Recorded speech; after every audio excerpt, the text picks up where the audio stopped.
नमस्कार मित्रांनो, स्वागत तुमचे आपल्या नवीन व्हिडिओमध्ये। आज आपण जात आहे अहिल्यानगरमध्ये असणारा बहादूरगड म्हणजेच आत्ताचा धर्मवीर गड पाहण्यासाठी। तर मित्रांनो, आत्ता आपण त्या गडावर पोहोचलेलो आहे। या गडावर पोहोचल्यावर समोर दिसते ती म्हणजे पूर्वीची कमान आणि त्याच कमानीच्या शेजारी असलेला मारुतीचे मंदिर। तर मित्रांनो, त्याच कमानमधून तुम्ही आत जायचे आहे। आत जाताना तुम्हाला शेजारीच एक भैरवनाथाचे मंदिर, जे नवीन मंदिर आहे ते पाहायला मिळेल। त्या भैरवनाथाच्या मंदिराच्या शेजारून जरा पुढे गेले तर तुम्हाला आपला धर्मवीर गड लिहिलेले तुम्हाला दिसेल। तेथूनच तुम्ही शेजारी पाहाल तर तेथूनच एक रस्ता आत जाताना दिसेल आणि त्याच रस्त्याच्या समोर एक छोटासा गेट तुम्हाला दिसेल। तर मित्रांनो, त्याच गेटच्या आतून तुम्हाला पुढे जायचं आहे। तर मित्रांनो, आता मी तेथूनच पुढे चालत आहे। तर मित्रांनो, जो आत्ता रोड तुम्हाला दिसत आहे तो रोड साधा नाही। याच रस्त्याने छत्रपती संभाजी महाराज व कवी कलेश यांची औरंगजेबाने धिंड काढत मेन जो राजदरबार आहे तिथे नेले होते आणि आपण याच रस्त्याने त्या राजदरबाराकडे जाणार आहोत। मित्रांनो, या रस्त्याने जात असताना तुम्हालाच अजून दोन रस्ते आत जाताना म्हणजे उजव्या साईडला जाताना दिसतील। पहिला जो रस्ता दिसेल तो श्री रामेश्वर मंदिराकडे जाताना दिसेल। तर मित्रांनो, जे तुम्हाला उजवीकडे जाताना जे रस्ते दिसतील त्या रस्त्याने तुम्ही जाऊ नका मित्रांनो। कारण मित्रांनो, मी जेव्हा तुम्ही गडाच्या बाहेर येशीला तेव्हा एक असा रस्ता सांगणार आहे की त्या रस्त्याने येतानाच गडावरील संपूर्ण जे चालुक्यकालीन मंदिर आहेत त्याचे सर्वांचे दर्शन तुम्हाला तिथेच होऊन जाईल। तर मित्रांनो, हे बघा, रामेश्वर मंदिराकडे जातानाचा हा बोर्ड तुम्हाला दिसेल। तर तिकडे न जाता आपण आता सरळ मार्गानेच पुढे गेलो आहे आणि पुढे गेल्यानंतर परत तुम्हाला श्री मल्लिकार्जुन मंदिर याचा बोर्ड दिसेल। तर मित्रांनो, हा बोर्ड दिसल्यानंतर पण तुम्ही परत न सांगेल तसेच सरळ वाटेने चालत राहा। तर पुढे गेल्यानंतर तुम्हाला जो राजदरबार आहे तो राजदरबाराच्या बाहेरची जी कमान आहे तिथे तुम्ही जाऊन पोहोचशीला। तिथे पोहोचल्यानंतर असे काही बोर्ड तुम्हाला तिथे दिसतील आणि ही समोरच जी जुनी राजदरबाराची कमान आहे तेथूनच आपल्याला आत जायचे आहे। आत गेल्यानंतर समोरच तुम्हाला हा भगवा झेंडा फडकताना दिसेल। तर मित्रांनो, हा भगवा झेंडा जिथे फडकत आहे ती साधी जागा नाही मित्रांनो। इथेच श्री छत्रपती संभाजी महाराज यांना औरंगजेबासमोर उभे करण्यात आले होते। तर मित्रांनो, आपण त्या स्तंभाची इथे जाणार आहे। तिथे महाराजांचे दर्शन घेऊनच मी पुढील जो व्हिडिओ आहे तो तुम्हाला दाखवतो।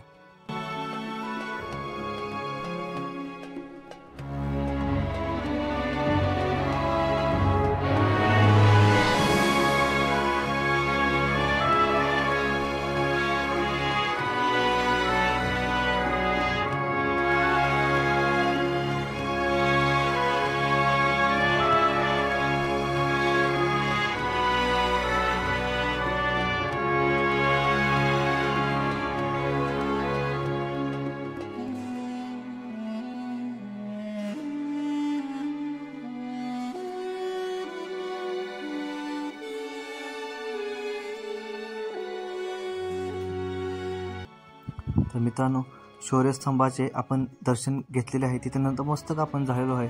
तिथूनच आत्ता तुम्हाला जे समोर दिसत आहे इथेच हा औरंगजेबाचा दरबार भरत होता। तर मित्रांनो, ही पूर्ण जी वास्तू आहे ती आत्ता चांगल्या अवस्थेत नाही आणि आपण या वास्तूच्या आत गेल्यानंतर जे दृश्य बघायला मिळाले ते खूप वेदना देणारे दृश्य होते। तर मित्रांनो, मी तुम्हाला पुढे सांगेनच। तर मित्रांनो, हे बघू शकता, इथेच औरंगजेबाचा हा दरबार भरत होता। तर आता आपण इथून आत जाणार आहे आणि माझ्या मते मित्रांनो, मला असे वाटत आहे की हे नंतरचे इंग्रजकालीन बांधकाम असावे, कारण इथे तुम्ही विटांचे पण बांधकाम बघू शकता। आणि हे बघा, आणि तुम्हाला मित्रांनो इथे काही दिसते का हे नक्कीच मला सांगा, कारण मी तुम्हाला आता दाखवणारच आहे की इथे गेल्यानंतर आम्हाला काय गोष्टी बघायला मिळाल्या। तर हे बघू शकता, पूर्ण ही पडझड झालेली अवस्था आहे इथे आणि इथे गेल्यानंतर ना तुम्हाला भिंतीव काही जे काही समाजात काही कंटक असतात यांच्याकडून भिंतीवर काही गोष्टी लिहिलेल्या गेलेल्या आहेत आणि ही खूप म्हणजे लाजिरवाणी गोष्ट आहे की इथे जिथे इतका मोठा इतिहास घडून गेला अशा ठिकाणी या भिंतींवर असे काही लिहिणे हे किती योग्य आहे हे तुम्ही स्वतःच्याच मनाला विचारले पाहिजे.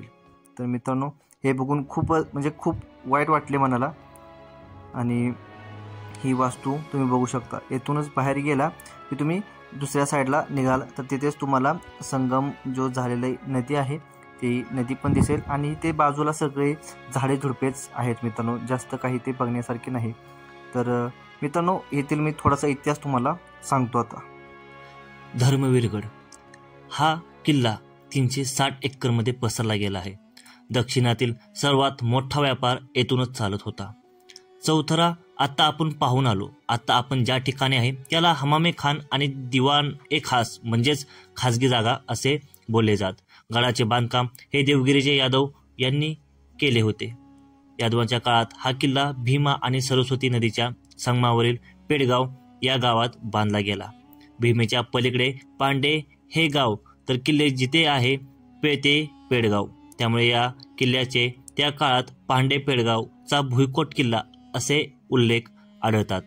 बहादूर खान दक्षिणात आल्यानंतर त्याची राजधानी हा किल्ला बनली. त्यानंतर या किल्ल्याला बहादूरगड म्हणून ओळखले जाऊ लागले. महाराजांच्या राज्य अभिषेकानंतर राज्याभिषेकाचा खर्च काढण्यासाठी तसेच आपल्या देवी देवतांचे मूर्तीचे हाल केलेल्या बहादूर खानाला धडा शिकवणे यासाठी महाराजांनी एक मोहीम आखली. तेव्हा महाराजांकडे फक्त 9,000ची फौज होती. महाराजांनी 7,000ची आणि 2,000ची अशी 2 तुकड्या त्या फौजीच्या केल्या. 2,000 फौजीची काम होते बहादूरगडवर जाणे, त्यावर हल्ला करणे आणि गोंधळ घालणे आणि तेथून पळून जाणे. आणि जेव्हा 2,000चे सैनिक पळून जात असेल तेव्हा बहादूर खान त्याचे सैनिक घेऊन त्यांचा पाठलाग करेल. तेव्हा 7,000चे सैनिक मागून येऊन किल्ल्यावरील जे सोने नाणे असेल त्याची लूट करेल. तसेच देवी देवतांची मूर्ती घेऊन माघारी जातील. आणि जशी मोहीम महाराजांनी आखली होती तसेच झाले. त्यामुळे त्यानंतर एक म्हण पडली, आला मोठा पेडगावचा शहाणा. शहाणा म्हणजेच बहादूर खान. तर मित्रांनो, आत्ताचा जो प्रसंग सांगितला तो श्री छत्रपती शिवाजी महाराज यांचा राज्याभिषेक झाल्यानंतरची ही मोहीम होती. मित्रांनो, हा एक आनंदाचा क्षण आणि हा आनंदाचा प्रसंग होता. पण मित्रांनो, काही काळानंतर या गडावर काही असा इतिहास घडणार होता की या गडाला धर्मवीर गड असे नाव येणार होते. तेच म्हणजे श्री छत्रपती संभाजी महाराज यांना येथे आणून औरंगजेबाने जे क्रूरपणा केला होता तो इथेच केला होता. या 2च गोष्टीमुळे, या 2च प्रसंगामुळे हा किल्ला सर्वांना माहीत आहे. तर मित्रांनो, आता आम्ही जेव्हा आलो होतो तेव्हा इथे बलिदान मासचा हे होते. त्यामुळे काही शिवभक्त इथे आले होते आणि त्यांनी त्या शौर्यस्तंभासमोर काही श्लोक बोलले. त्यातीलच एक क्षण मी चित्रित केलाय, तो इथं मी तुम्हाला दाखवतो.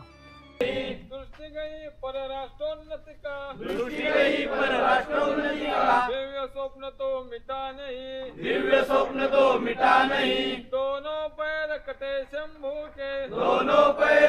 शंभू के देह मार्ग से हटा नहीं हाथ कटे तो क्या हुआ सत्कर्म कभी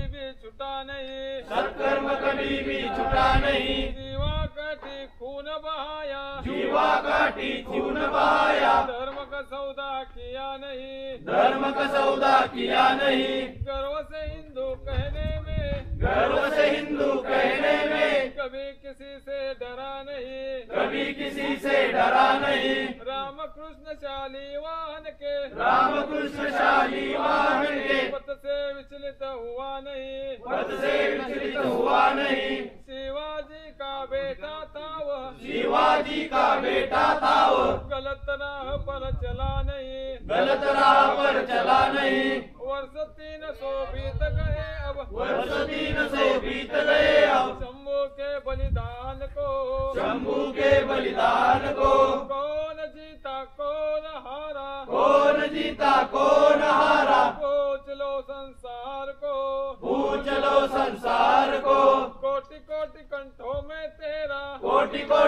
कंठों में तेरा आज जो गौरव गान है, आज गौरव गान है। अमर शंभु तो अमर हो गया, अमर शंभु तो अमर हो गया, तेरी जय जयकार है, तेरी जय जयकार है। मातृभूमि के चरण कमल पर, मातृभूमि के चरण कमल पर जीवन पुष्प चढ़ाया था, जीवन पुष्प चढ़ाया था। है दूजा दुनिया में कोई, है दूजा दुनिया में कोई, जैसा शंभु राजा था, जैसा शंभु राजा था, जैसा शंभु राजा था, जैसा शंभु राजा था। देश धर्म पर मिटने वाला, देश धर्म पर मिटने वाला, शेर शिवा का छावा था, शेर शिवा का छावा था। महापराक्रमी परम प्रतापी, महापराक्रमी परम प्रतापी, एक ही शंभु राजा था, एक ही शंभु राजा था, एक ही शंभु राजा था, एक ही शंभु राजा था। छत्रपति श्री शिवाजी महाराज की जय। धर्मवीर छत्रपति श्री संभाजी महाराज की जय। भारत माता की जय। हिंदू धर्म की। तर मित्रांनो, मी व्हिडिओच्या स्टार्टिंगला बोललो होतो की तुम्ही जेव्हा किल्ल्याच्या बाहेर जात असाल तेव्हा तुम्हाला एक वाट दाखवतो, त्या वाटेने तुम्ही जेव्हा जाल तेव्हा तुम्हाला या किल्ल्यावर जेवढे मंदिर असतील तेवढे मंदिराचे दर्शन घेता येईल। तर मित्रांनो, जे आता शौर्य स्थळ होते जे आता आपण बघून आलो तेथूनच समोर एक तुम्हाला ही पायवाट दिसेल, त्या पायवाटेने तुम्ही सरळ आला तर तुम्हाला लक्ष्मीनारायणाचे मंदिर हे बघायला मिळेल। मित्रांनो, एवढे सुंदर आणि एवढे कोरीव काम त्या मंदिरावर केलेले आहे की तुम्ही ते नक्षीकाम बघतच बसशीला।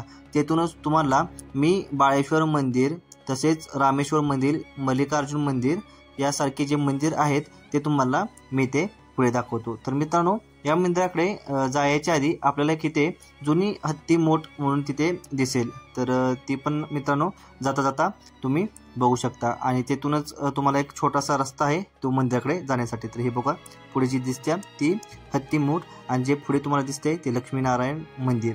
तर चला मित्रांनो, आता आपण तिथे डायरेक्टली पोहोचूया।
तर मित्रांनो हे बघा नक्षीकाम असताना जे हत्ती तुम्हाला पाहायला मिळते हे बघा, हे सर्व जे मूर्त्या होत्या त्या फोडलेल्या आहेत. तर मित्रांनो हे कुणी फोडले हे तुम्हाला तर माहितीच आहे. हे जे आक्रमणकारी जे बाहेर नाही आलेले होते त्यांनी बघा आपल्या देवी देवतांचे मूर्त्या देवळे काही सोडले नाही मित्रांनो. हे बघा एवढे सुंदर मंदिर मित्रांनो आहे, एवढे कोरीव काम आहे आणि या मुघलांनी येऊन ह्या बघा अशा मूर्त्या फोडलेल्या आहेत. आता काही जणांना वाटेल की ही झीज आहे, तर मित्रांनो झीज ही वेगळी असते. ही अशी आपण बघू शकतो हे तुकडे पडलेले आहेत, म्हणजे याच्यावर घातला तेव्हा हे तुकडे पडलेले आहेत. जेव्हा जीर्ण होते तेव्हा असे तुकडे पडत नाहीत मित्रांनो. हे बघा सर्व मूर्तीचे काही ना काही अवयव हे तोडले गेले आहेत मित्रांनो. ही कलाकृती तुम्ही बघू शकता म्हणजे किती कोरीव काम आहे मित्रांनो. जेव्हा तुम्ही हे समोरून जेव्हा बघाल ना मित्रांनो तेव्हा खरं तुम्ही हे बघत बसशील. हे बघू शकता सर्व मूर्तींचे इथे काही ना काही तोडले गेले आहे. हे बघून एवढं मनाला वाईट वाटतं ना मित्रांनो की आपल्या जे पहिले कोण लोक होते त्यांनी एवढी कोरीव काम एवढे आपली देवळे मस्त केली, छान केली, आणि जे आक्रमणकारी बाहेरून आलेले त्यांनी आपल्या देवळांची ही अशी वाट लावली. तर मित्रांनो हे बघू शकता प्रत्येक जी मूर्ती आहे त्याचे काही ना काही नक्कीच पार्ट गायब इथे तुम्हाला दिसतील मित्रांनो. हे बघू शकता किती मंदिर सुंदर असे दिसते, आणि ह्या जर मूर्त्या म्हणजे पहिले जसे कोरीव काम होते तशाच पूर्ण या मूर्त्या या रूपात आत्ता असत्या तर अजून किती मंदिर आपल्याला छान दिसले असते. तर हे बघू शकता मित्रांनो. माझा फक्त प्रयत्न होता की तुम्हाला या मंदिरावर जे कोरीव काम आहे बारकाईने, ज्यांना खरंच हे बघायला आवडते ना त्यांना खरंच इथे गेल्याशिवाय राहणार नाही मित्रांनो. हे बघू शकता किती छान असे कोरीव काम केले, आणि याच्याच समोर हे तुम्हाला दुसरे मंदिर बघायला मिळते. तर चला मित्रांनो या एक मंदिराचा मी तुम्हाला व्हिडिओ आता दाखवतो.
तर मित्रांनो आता हे तुम्ही बघू शकता. आता हे बाहेरचा एरिया नाही, हा आहे तो मंदिराचा भाग आहे, पण याच्या संपूर्ण वरची छत बघा तुम्ही. आता हे छत आहे की नाही, तर हे आता काही जण म्हणतील की हे म्हणजे वाऱ्यानं पावसानं पडले असतील, पण मित्रांनो नाही, हे आक्रमणकाऱ्यांकडून हे पाडले गेले असणार हे तर 100%. तसं तुम्हाला आतमध्ये तुम्हाला मूर्तीचं दाखवतो मित्रांनो.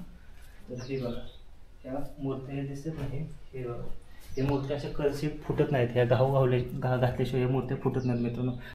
तर मित्रांनो आत्ता फक्त या मंदिराचे फक्त पिलर ज्यावर कोरीव काम केले ते दिसतंय. ते हे बघू शकता, हे पुढचे जे वरचे आहे ते सर्व इथे पडलेले आहे. तर मित्रांनो हे बघू शकता, म्हणजे एवढे सुंदर मंदिर पण आत्ता हे याच्याकडे लक्ष नसल्यामुळे याची काय दुरअवस्था झालेली आहे तुम्ही या व्हिडिओमधून बघू शकता मित्रांनो.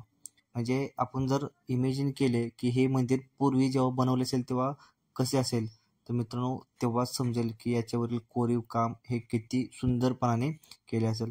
तर मित्रांनो हे बघा, माझा हा छोटासा प्रयत्न आहे की हे मंदिर पूर्णपणे तुम्हाला घर बसल्या दाखवण्याचा.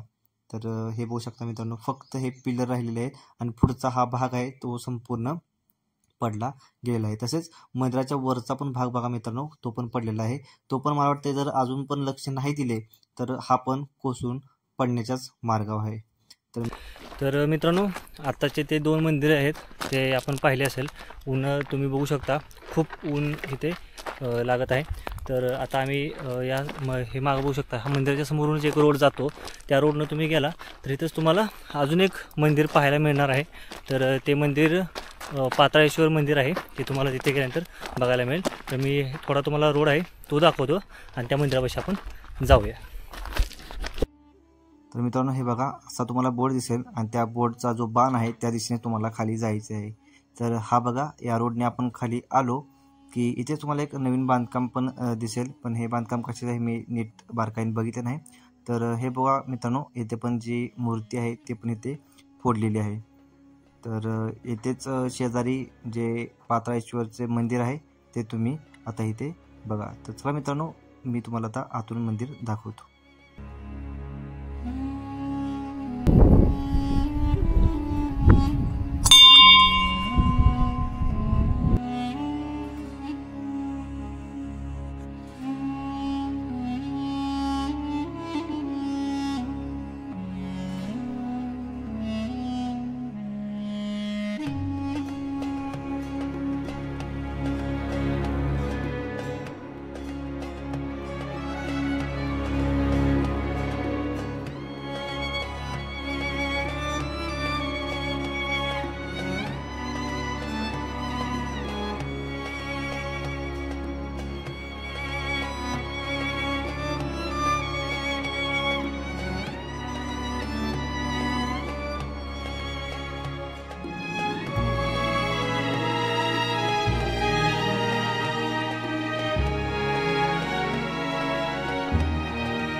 मित्रांनो माशी जे आपण बोर्ड पाहिला होता पाताळेश्वर मंदिराकडे दाखवण्यासाठी, आणि त्याच्याच बाजूने जो सरळ रोड येत होता ना, त्याच रोडने परत आपण माघारी आलेलो आहे.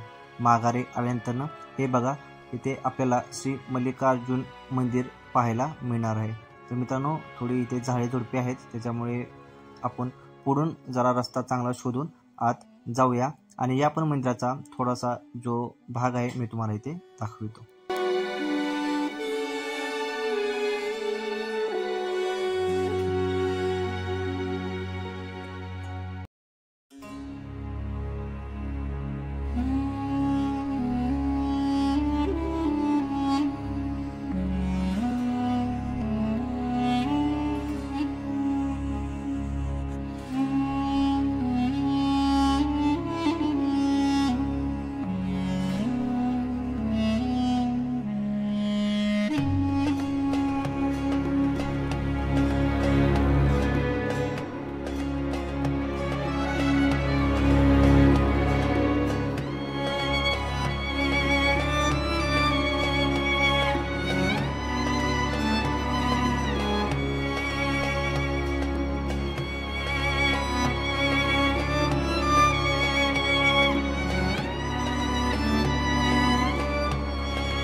तर मित्रांनो आता आपण मल्लिकार्जुन मंदिराचे दर्शन घेतले. त्याच मंदिराच्या मागून एक सरळ रोड येतोय ना, तोच रोडने जर तुम्ही पुढे आला तर तुम्हाला हे रामेश्वराचे मंदिर पाहायला मिळेल. तर मित्रांनो हे रामेश्वराचे मंदिर तुम्ही जेव्हा पाहाल तेव्हा हे मंदिर आत्ता चांगल्या स्थितीत नाही मित्रांनो. हे तुम्ही बघू शकता. महत्त्वाची म्हणजे ही महादेवाची पिंड आपल्याला चांगल्या स्वरूपात बघायला मिळते, त्याच्यामुळेच हे बघूनच एक मला आनंद झाला मित्रांनो. पण जेव्हा मंदिराचे बाकी आपण घटक बघतो, जेव्हा छत बघतो तेव्हा बघू शकता हे पूर्णपणे आता पडण्याच्याच मार्गावर आलेले आहे. या मंदिराकडे लक्ष नसल्यामुळे या गोष्टी आता होत आहेत. तर मित्रांनो हे बघू शकता आत्ता या मंदिराचे आत्ता जे सध्याचे रूप आहे ते मी तुमच्यासमोर दाखविले आहे.